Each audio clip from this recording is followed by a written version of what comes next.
eu vou trazer algumas situações comuns, tá? E vocês me falam se isso já apareceu no dia a dia de vocês, se vocês já tiveram alguma situação e se vocês já agiram até diferente, digamos assim, disso, tá? Então vamos lá. Você tá lá dentro do teu atendimento, numa sequência de atendimentos, a agenda tá cheia e alguém veio te passar alguma questão de demanda que estava ali no dia a dia, abriram lá na UBS e você vê que é uma otite. É uma otite em crianças. Você confia bastante na tua enfermeira que está lá no acolhimento. Ela falou que é uma otite média aguda e tá ali no sexto dia, não tá mais tendo febre, mas tá tendo bastante dor. E tanto a mãe, até a própria enfermeira vem talvez com uma expectativa de antibiótico terapia. Bom, pela evidência, em crianças, a gente não tem uma obrigação de entrar, a menos que seja, né, supurativa, se tiver sinais de alarme, etc e tal, não muda desfecho. Então, mesmo que seja ali no sexto, sétimo dia, que tiver uma apresentação bem clássica de otite média aguda, a gente não precisa entrar com antibiótico. Neste caso, explicar para enfermeira ou até você participar rapidamente, olha, não, é um otite, tá já no final, uma resolução muito provavelmente sem antibiótico, em 2, 3 dias provavelmente já deve estar melhor, então completando 7 dias. Se a gente der antibiótico já agora e piorar daqui a 2, 3 dias, a gente pode queimar uma carta. A gente pode aumentar o risco de uso desnecessário de efeitos colaterais, a depender do antibiótico, ototoxicidade, inclusive, uma insuficiência renal, enfim. O que você acha, mãe, da gente fazer isso, otimizar a analgesia, e aí a gente observa para ver como é que ele vai ficar? Tá, mãe? Ah, tá bom, eu também não gosto de entrar com antibiótico. Cenário hipotético, ok? Vou dar uma outra situação. O paciente veio com uma dor, já tinha vindo, propriamente dito, com uma dor lombar que radiava aqui na parte lateral do abdômen, que vinha até a parte aqui púbica e com ardência ao urinar. Você suspeitou em outro momento que poderia ser pedra, pediu exames adequadamente e viu lá que tinha cálculos muito pequenos, cálculos menores do que 5 milímetros. Eu prometo para vocês que tem gente que bota esse cara na fila do encaminhamento, né? Às vezes até, não, tem que tirar, ó, vai aqui desse jeito.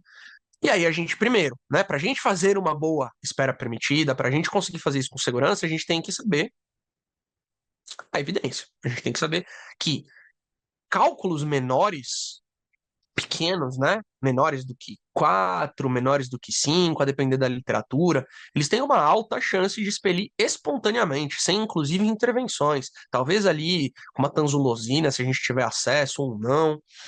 Mas, cara, encaminhar este paciente é muito fora da realidade.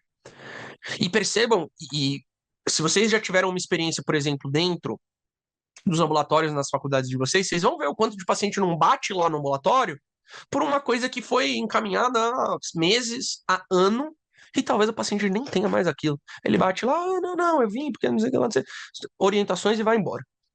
Então, nesse cenário, não encaminhar não vai ser um problema. Pode ser, inclusive, benéfico para aquele paciente. Porque imagina se ele cai na mão de algum açougueiro que vai colocar um duplo J nele por causa de um cálculo de 5 milímetros, que não estaria indicado. Passo para outra situação do nosso cenário. Imagina um paciente que tem sintomas de hiperplasia poststática benigna. Você talvez até já viu em algum outro exame dele que ele tinha um PSA levemente alterado.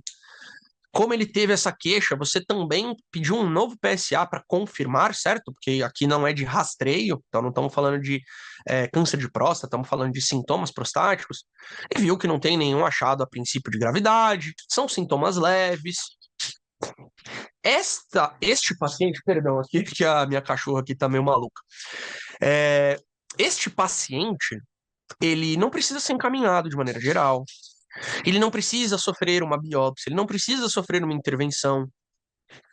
Talvez, e aí os estudos até mostram isso, as intervenções de medicações, elas sejam de moderadas para fracas com relação à melhoria dos sintomas. Será que a gente não pode compartilhar isso com o paciente? E antes de sair fazendo tudo isso, encaminhar, prescrever, nananã, a gente alinha com ele, a gente melhora o autocuidado, melhora ingesta hídrica, melhora várias outras questões que interferem na hiperplasia prostática e observa esse paciente. Não tem sinal de alarme, não é um grupo de risco, não tem nada. Por que não? Né? E conforme vocês forem pensando no dia a dia de vocês, a gente está dando aqui algumas situações, mas conforme vocês forem pensando no dia a dia de vocês,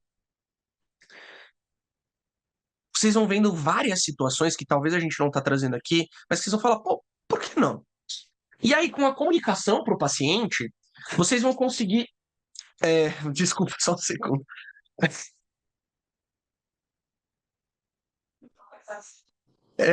Minha cachorra tá correndo igual maluca aqui, tá me desconcentrando, eu tenho TDAH, gente, então perdão. É, Então vocês vão começar a ver no dia a dia de vocês que isso é muito mais presente do que vocês pensam. E aí talvez o guideline até orientaria, ah, não, faz isso. Ok, mas você está na atenção primária. Você está aguardando, você está com aquele paciente próximo de você, você deixou tudo alinhado. Né? Um último exemplo, colelitiase assintomática. Ah, pediram um exame de abdômen, que já não era para pedir.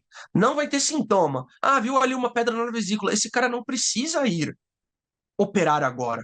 Você não precisa deixar ele na fila. Você pode alinhar para ele, você pode deixar ele aguardando. E a maioria dos guidelines, inclusive, vão falar que tá tudo certo. Que a gente pode, inclusive, não operar uma colelitiase assintomática, porque não tem aumento de risco de praticamente nada. Diferente se for um pólipo, se for alguma outra coisa, aí é outra conversa. Mas pedra, propriamente dito, talvez a gente possa só aguardar, sem fazer, tá? E aí a duração dessa espera, por exemplo, ela vai inclusive variar de acordo com a condição. Vou trazer ou voltar no exemplo da otite.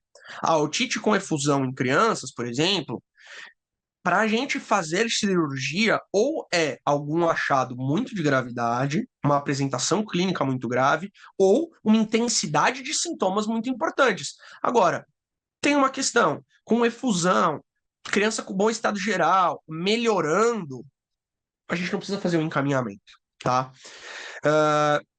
Vou trazer para o dia a dia. Pô, estamos com uma criança com otalgia, tem bom estado geral, não tem efusão, tem uma apresentação. A gente alinha isso com a mãe, prescreve, melhora a analgesia, alinha um retorno 48, 72 horas com a gente, com a enfermagem, o que quer que seja possível, ao invés de sair prescrevendo, ao invés de sair encaminhando, certo? Mesma coisa com questão do cálculo. Viu um cálculo, ultrassom de rotina, não está tendo sintoma, aguarda, explica. Às vezes esse paciente não vai nem sentir a saída desse cálculo. Às vezes isso a gente encontra como achado de uma hematura microscópica. E a gente não precisa obrigatoriamente dar uma conduta,